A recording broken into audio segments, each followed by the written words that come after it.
یا ہو سکتا ہے پاکستان کے حالات کچھ ایسے ہوں یہ معافی عمران خان کو مانگنی نہ پڑے.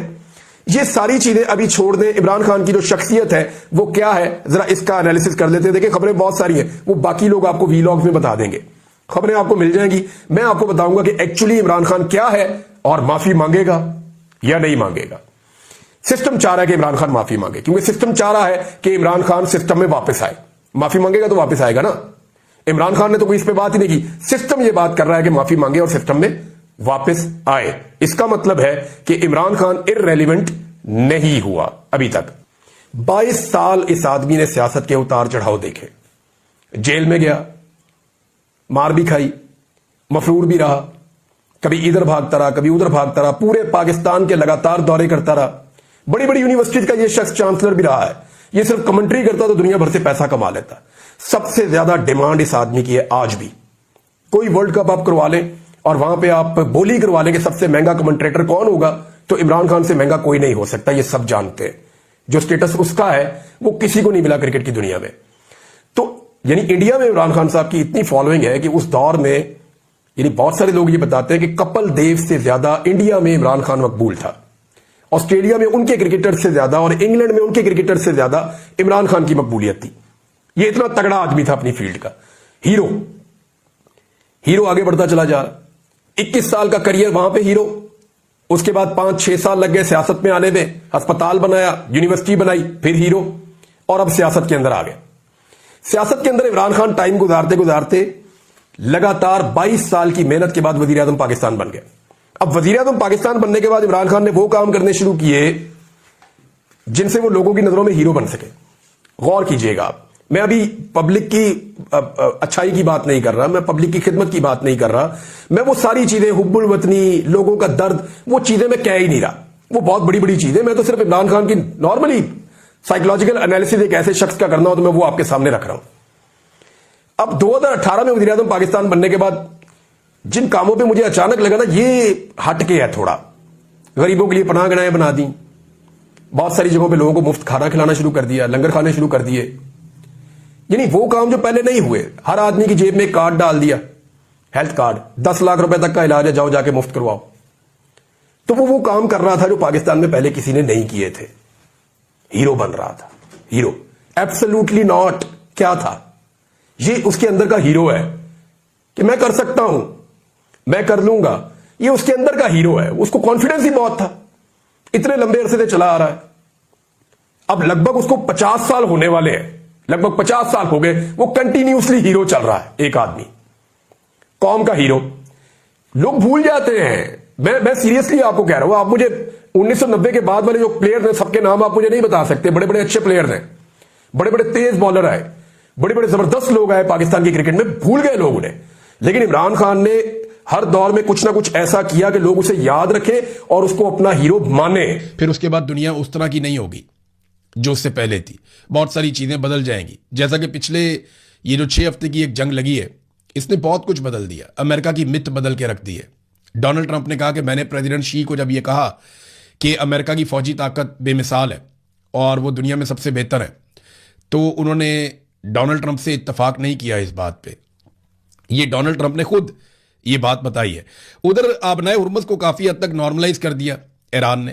24 گھنٹوں میں ایران کے بقول 25 بحری جہاز وہاں سے گزرے اور یہ سارے بحری جہاز نئے قواعد و ضوابط کے تحت وہاں سے گزرے, تو وہ بھی چیزوں کو نارملائز کر رہے ہیں. اسرائیل کی فرسٹریشن بڑھ رہی ہے.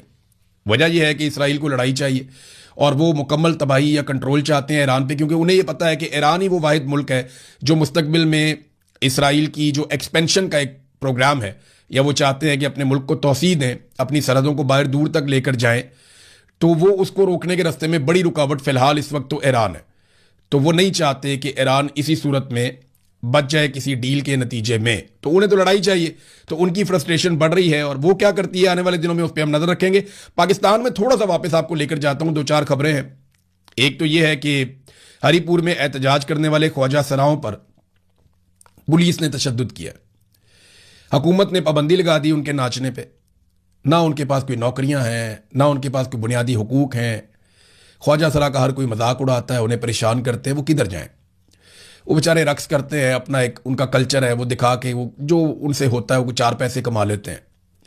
لیکن ان کے اوپر پابندیاں لگائی, وہ احتجاج کر رہے تھے, پولیس نے ان کو بہت مارا, بڑی زیادتی کی. اب یہ بروٹیلٹی جو ہے یہ بہت نامناسب ہے. خیبر پختونخوا حکومت جو ہے اسے اس سارے معاملے کے اوپر نہ صرف ایکشن لینا چاہیے بلکہ جن لوگوں نے تشدد کیا ان کو عبرت کا نشان بنانا چاہیے. اور اگر وہ یہ نہیں کرتے تو پھر خیبر پختونخوا کی حکومت بھی اس جرم میں برابر کی شریک ہے. یہ معصوم لوگ ہیں, آپ ان کو کیوں مارتے ہیں, ان کے ساتھ کیوں زیادتی کرتے ہیں؟ نہیں کرنی چاہیے. خواجہ آصف نے ایک سٹیٹمنٹ دیا, میں جاتے جاتے آپ کو بتا دوں تاکہ جو یو اے ای سے ڈیپورٹ ہونے والے پاکستانی ہیں انہیں پتہ چل جائے کہ وہ کیوں ڈیپورٹ ہو رہے ہیں. تو خواجہ آصف نے کہا کہ یو اے ای میں جتنے بھی پاکستانی ہیں وہ سارے کوئی امام مسجد نہیں ہیں.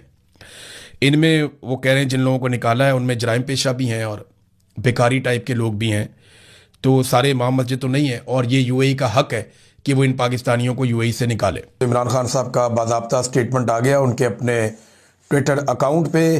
جو سٹیٹمنٹ ہے پہلے میں آپ کے سامنے رکھتا ہوں, پھر بہت ساری خبریں آج آپ کو دینے کے لیے. نمبر 1, عمران خان صاحب نے سب سے پہلے جو ان کے ٹویٹر اکاؤنٹ پہ ان کی ٹیم نے لکھا وہ ان کے سٹیٹمنٹ کا سب سے مضبوط حصہ تھا.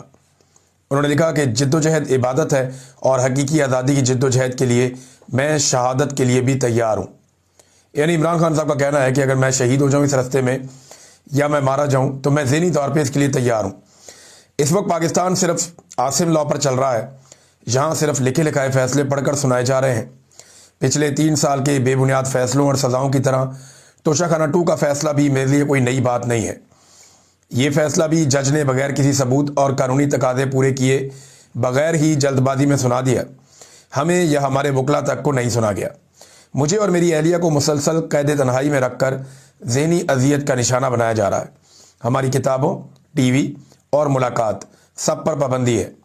جیل میں ہر قیدی ٹی وی دیکھ سکتا ہے لیکن مجھ پر اور بشرا بی بی پر ٹی وی دیکھنے تک کی پابندی لگا دی گئی ہے. میرے خاندان کی جانب سے جو کتابیں بھیجی جاتی ہیں وہ جیل حکام کی طرف سے روک لی جاتی ہیں. ہمیں کئی ہفتے مسلسل قید تنہائی میں رکھا جاتا ہے. یہ غیر انسانی سلوک ہے, لیکن یہ سب ظلم اور بربریت مجھے میرے عزم سے پیچھے نہیں ہٹا سکتا. ہماری روایات نہیں کہ عورتوں اور بچوں پر ظلم کیا جائے. ہمارے دین میں تو دوران جنگ بھی خواتین کو بخش دیا جاتا ہے, مگر یہاں محض سیاسی اختلافات پر خواتین پر ظلم ڈھائے جا رہے ہیں. میری بہنوں اور دیگر خواتین کے ساتھ اڈیالہ جیل کے باہر جو بدسلوکی اور ظلم ہو رہا ہے اس پر مجھے شدید دکھ اور افسوس ہے. یہ جو سلوک بشرا بی بی, ڈاکٹر یاسمین نبارنگ بلوچ اور دیگر خواتین کے ساتھ کیا جا رہا ہے وہ اسلامی روایات اور اخلاقیات کے برعکس ہے. میری اہلیہ بشرا بی بی کو صرف مجھ سے بغض میں قید تنہائی میں ڈالا ہوا ہے, حالانکہ ان کا تو سیاست سے کوئی تعلق بھی نہیں ہے. وہ ایک گھریلو خاتون ہے. فوج میری ہے اور پاکستان قوم کی ہے.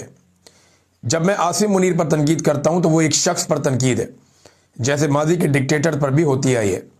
عاصم منیر نہ تو کسی عوامی ریفرینڈم کے تحت ملک پر بیٹھا ہے نہ عوامی ووٹ کے ذریعے آیا ہے. جیل میں میرے ساتھ جو کچھ بھی ہو رہا ہے ایک کرنل کے کہنے پر ہو رہا ہے جو عاصم منیر کے احکامات مانتا ہے. پاکستان میں قانون کی بالادستی کا جنازہ اٹھ چکا ہے. 2007 میں جیسے پی سی او ججز نے ڈکٹیٹر کا ساتھ دے کر عدلیہ کا تقدس پامال کیا, ان کی کوئی عزت نہیں, اور جنہوں نے ڈکٹیٹر کے خلاف مزاحمت کی وہ قوم کے ہیرو تھے. آج ایسے ہی آج کل جو ججز اس نظام کے خلاف مزاحمت کر رہے ہیں وہ ہمارے ہیروز ہیں. جو جج کٹ پتلی بن کر اشاروں پر ناچ رہے ہیں وہ بے ضمیر ہیں اور مشرف دور کے پی سی او ججز کے ہی برابر ہیں. قانون کی بالادستی اور آئین کی بحالی کی جدوجہد کے لیے انصاف لائر فورم اور وکلا کا فرنٹ فٹ پر آنا ناگزیر ہے. انصاف کا نظام ہی عوام کو تحفظ دے سکتا ہے. اس کے علاوہ نہ کوئی معاشی ترقی ممکن ہے نہ ہی اخلاقی. مجھے سلمان صفدر اور ان کی ٹیم پر اعتماد ہے اور میں نے انہیں ہدایت کی ہے کہ بوگس فیصلوں کے خلاف اسلام آباد ہائی کورٹ میں اپیل کریں. سہیل افریدی کو پیغام دیتا ہوں کہ اسٹریٹ موومنٹ کی تیاری پکڑیں. پوری قوم کو اپنے حقوق کے لیے اٹھنا ہوگا. جدوجہد عبادت ہے اور میں پاکستان کی حقیقی آزادی کی جدوجہد کے لیے شہادت کے لیے بھی تیار ہوں. یہ عمران خان صاحب کا سٹیٹمنٹ 20 دسمبر 2025. عمران خان صاحب نے بڑا زوردار سٹیٹمنٹ دیا ہے اور وہ تو یا تو آزادی یا پھر موت, وہ اس موقع پہ کھڑے ہیں. لیکن ان کی پارٹی کی طرف جب ہم دیکھتے ہیں تو تھوڑی ہمیں ایک کنفیوژن دکھائی دیتی ہے. یعنی عمران خان صاحب جس نہج پہ کھڑے ہیں کیا ان کی پولیٹیکل پارٹی اس نہج پہ کھڑی ہے؟ ایسا دکھائی نہیں دے رہا. شاید یہ وجہ ہے کہ عمران خان صاحب نے احتجاج کے اختیارات جو ہے وہ محمود خان اچکزئی اور علامہ راجہ ناصر عباس صاحب کو دیے کہ وہ فیصلہ کریں گے مذاکرات کے حوالے سے، احتجاج کی تاریخ دینے کے حوالے سے، کیونکہ ان کی اپنی پارٹی کے اندر ایک تو مار ہی بہت پڑتی ہے۔ پنجاب کے اندر تو پارٹی میں کوئی سر نہیں اٹھا سکتا، وہ پکڑ کے یا تو کسی کیس میں ڈال دیتے ہیں یا اندر ڈال دیتے ہیں یا لاپتہ کر دیتے ہیں یا تشدد کا نشانہ بناتے ہیں، کاروبار تباہ کر دیتے ہیں، خاندان اجاڑ دیتے ہیں۔ تو پنجاب میں تو یہ ہوتا ہے۔ خیبر پختونخوا میں جلسے جلوس آپ کرتے رہے تو اس سے فرق کوئی نہیں پڑتا۔ لہذا پاکستان تحریک انصاف کو ایک بڑی موومنٹ کھڑی کرنے پڑے گی۔ سہیل آفریدی کے وزیر اعلیٰ خیبر پختونخوا بننے سے جو ایک امید نوجوانوں میں پیدا ہوئی تھی، پاکستان تحریک انصاف نے ابھی تک اسے کیش نہیں کروایا، کیونکہ یہ بہت بڑا موقع تھا، لیکن پاکستان تحریک انصاف نے اس سے کوئی ایک تحریک یا کوئی ایک مومنٹم بنانے کے لیے ابھی تک استعمال صحیح طریقے سے وہ نہیں کر پائے۔ وہ جلسے ولسے کر رہے ہیں تو جلسے تو پہلے بھی ہوتے رہتے ہیں، باقی پولیٹیکل پارٹیز بھی کرتی رہتی ہیں، لیکن جس پولیٹیکل پارٹی نے ایک انقلاب کا دروازہ کھولنا ہو وہ خالی جلسے نہیں کرتے، ان کی تو بڑی زبردست ذمہ داریاں ہوتی ہیں۔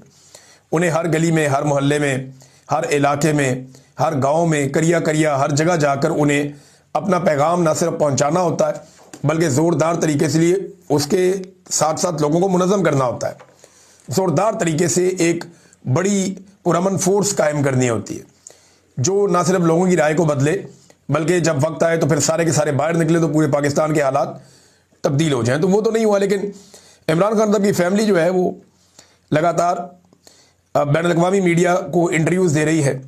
اس میں علیمہ خانم نے ایک اور انٹرویو دیا الجزیرہ کو، اور یہ آواز اٹھا رہے ہیں ہر فورم کے اوپر، ہر جگہ استعمال کر رہے ہیں۔ عمران خان صاحب کے بچے ہوں، عمران خان صاحب کی بہنیں ہوں، یہ لوگ بھرپور آواز اٹھا رہے ہیں، اور کوئی ہے ہی نہیں عمران خان کا یا ان کی پولیٹیکل پارٹی جو ہے اس میں جو لوگ پاکستان سے باہر موجود ہیں وہ بھی اتنا کام نہیں کر پا رہے۔ ایک بڑی ڈیوائڈ پیدا ہو گئی تھی اوورسیز پاکستانیوں میں، لیکن اب یہ کوشش کی جا رہی ہے پاکستان تحریک انصاف کے لوگوں کی جانب سے کہ جو اوورسیز پاکستانیوں کے مختلف دھڑے ہیں انہیں اکٹھا کر کے ایک مرتبہ پھر اسٹیبلشمنٹ سے عمران خان صاحب کی جان چھڑانے کے لیے مل کر کوشش کی جائے۔ دیکھیں آپس میں لڑنا تو بڑا آسان ہوتا ہے، تو اسٹیبلشمنٹ کے ساتھ اگر پھڈا ہے تو پھر آپ کو کھل کر آنا پڑے گا۔ عمران خان صاحب کے بیٹوں کا جو انٹرویو ہوا نا مہدی حسن کے ساتھ، اس نے ایک واقعہ بھی سنایا۔ مہدی حسن بڑے اچھے جرنلسٹ ہیں، انہوں نے کہا جی میں ٹیکسی میں بیٹھا تو پاکستانی ڈرائیور تھا۔ نارملی یہاں پہ UK میں آپ ٹیکسی استعمال کرتے ہیں تو اکثر آپ کو پاکستانی ڈرائیور ہی آپ کو مل جاتے ہیں، کوئی انڈین بھی مل جاتے ہیں لیکن زیادہ تر آپ کو پاکستانی ڈرائیورز ملتے ہیں۔ تو وہ جو پاکستانی ڈرائیور تھا کہتا ہے جی وہ میں نے جب اس سے بات کی تو وہ عمران خان کا تذکرہ کرتے ہوئے وہ رو پڑا۔ اس نے کہا جی میں عمران خان کے لیے جان بھی دے سکتا ہوں۔ یہ عمران خان صاحب کے بیٹوں کو اس نے بتایا۔ یہ نے کہا میں لندن میں ٹیکسی میں بیٹھا تو ٹیکسی ڈرائیور پاکستانی تھا، میں نے پوچھا کہ تم عمران خان کے بارے میں کیا جانتے ہو؟ اس نے کہا سر میں عمران خان کی خاطر اپنی جان دے سکتا ہوں۔ یہ کہتے ہوئے وہ رو پڑا۔ یہ مہدی حسن نے بتایا دیکھیں یہاں بے شمار پاکستانی ایسے ہی ہیں، نہ صرف یورپ میں، پورے میں، برطانیہ میں، آئرلینڈ میں، جاپان میں جن ممالک میں گیا، ایون آذربائیجان میں، جارجیا میں، جہاں جہاں میں گیا جو پاکستانی وہاں پہ جو بھی مجھے کوئی ملا، حتیٰ کہ جو وہاں کے رہنے والے لوگ ہیں ان ممالک کے جو لوگ ہیں وہ بھی عمران خان کو بڑی عزت کی نظر سے دیکھتے ہیں، اور انہیں ایک بات سمجھ نہیں آتی کہ عمران خان جیل میں کیوں ہے۔ تو پاکستانی خاص طور پہ جو اوورسیز ہیں وہ تو عمران خان صاحب سے بہت زیادہ پیار کرتے ہیں، بہت زیادہ، بے انتہا۔ اب جناب میں نے آپ سے جیسے کہا کہ پاکستان تحریک انصاف نے یہ فیصلہ کیا ہے کہ جو اوورسیز پاکستانی ہیں جتنے انہیں اکٹھا کیا جائے، دوبارہ کوئی اختلاف ہے تو اس کو دور کیا جائے۔ تو 23 دسمبر کو پاکستانی سفارت خانوں کے سامنے یورپ میں، برطانیہ میں دھرنے دیے جائیں گے۔ 23 دسمبر کو کیوں دیے جائیں گے؟ کیونکہ منگل کا دن ہے۔ عمران خان